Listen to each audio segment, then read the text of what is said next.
আজকে আমরা জানব বাংলাদেশের একমাত্র ধনী জেলা নোয়াখালী জেলার জেলা শহর মাইজদি সম্পর্কে।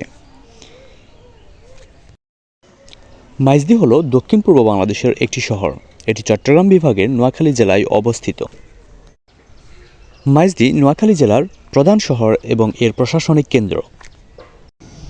এটি আবার মাইজদি কোট টাউন হিসেবেও পরিচিত।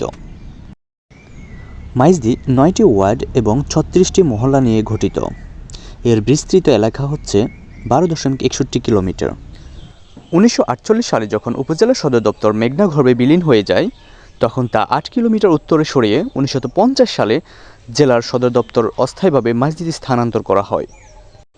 নোয়াখালী শহর যখন ভেঙে যাচ্ছিল, তখন মাইজদি মৌজায় ধানক্ষেত আর খোলা প্রান্তরে পুরাতন শহরের ভাঙ্গা অফিস আদালতগুলো এখানে এনে স্থাপন করা হয় এবং 1953 সালে শহরের পুরনো এলাকা কালিতারা, সোনাপুর ও মাইজদি সহ কাদির হানিফ ইউনিয়নের কয়েকটি মৌজা নিয়ে গেজেট বিজ্ঞপ্তির মাধ্যমে নোয়াখালী পৌর এলাকা ঘোষণা করা হয়।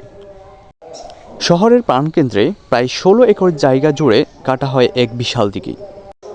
লোকমুখে প্রচলিত হয় বড় দিঘি নামে। এই দিঘিকে ঘিরে দিঘির চতুর্পাশে তৈরি হয় সরকারি সব দপ্তর। এই দিঘিটি মূলত ব্যবহৃত হতো শহরের জলাধার হিসেবে।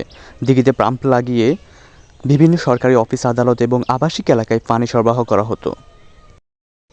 মাইজদি শহর স্থানান্তর করলেও এক যুগ পর্যন্ত মাইজদিকে নোয়াখালী জেলার সদর দপ্তর হিসেবে সরকারিভাবে স্বীকৃতি না দেওয়ায় বিষয়টি বিতর্কিত অবস্থায় ছিল।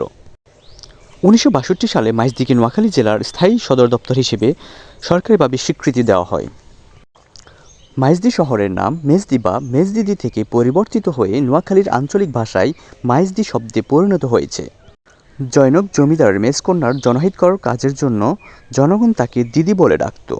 মেজদিদির জনপ্রিয়তা থেকেই জেলা শহরটির নাম মাইজদি হয় বলে জনশ্রুতিতে রয়েছে।